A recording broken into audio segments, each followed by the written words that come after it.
Hello again. Today we're going to unbox the new Canon EOS R6.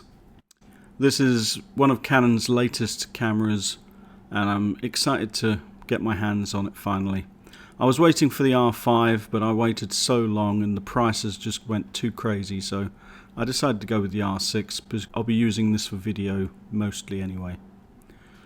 So in the box here we've got the 2-year warranty. This is the charger. And this is the LCE6E, and the new battery, which is the LP6NH, I believe.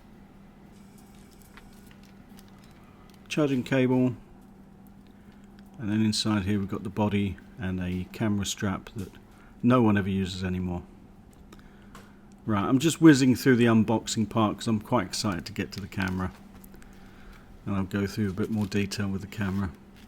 Right, so this is the body. First off, very light.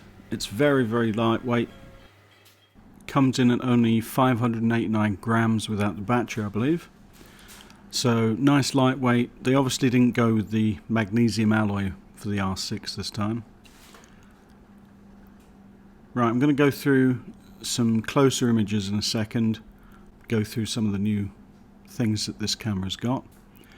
The flip out screen is the same, it's articulated and you can view it at all different angles including facing, so good for YouTubers for vlogging and things. Inside you've got the shutter protection for the sensor again.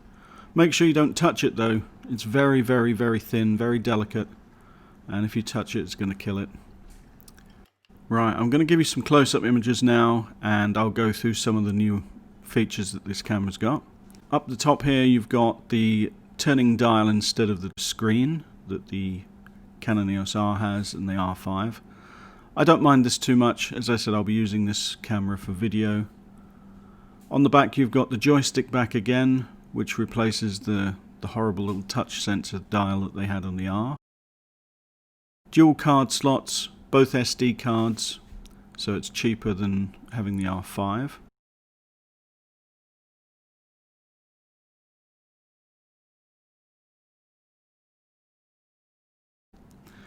The ports are covered nicely. HDMI port, they've made a micro HDMI port, which is a shame. I'd prefer that they'd left it with the Canon EOS R HDMI port. Okay, so let's put the battery in, see if it's got some charge. No, it's got no charge at all. Right, never mind. I'm going to take some pictures when the battery's charged and then I'll show those pictures to you. I'm excited to see the image quality from this camera. Be right back. The image quality looks great. This one was taken at about 1 meter away. This one was taken from roughly 6 meters away with a telephoto lens. And this one, as I zoom out, you'll see it was actually taken from about a half a mile away,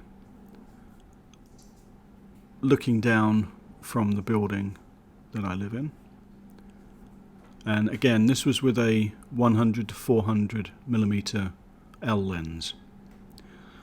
Inside photos, there's not too much haze and distortion. Nice clear images, the color science is good. It's my grumpy cat. Even he likes the camera. Again, shot at a distance, this was about 6 meters away. Video test, now this is in 4K 30 and this is the downwards view that I usually use for my videos. As you can see, my desk is a bit chaotic today. Dual pixel AF2 seems to be working beautifully. I was starting to have a few problems with my older lens and camera, but this one, look at that, very nice, excellent, very happy with it. I will probably make another video or two about this camera later on. but for now you'll be able to see the quality for yourself when you watch my videos. I hope you enjoyed the video today, and if you have any questions, as always, leave them in the comments below, and I'll see you next time. Bye bye.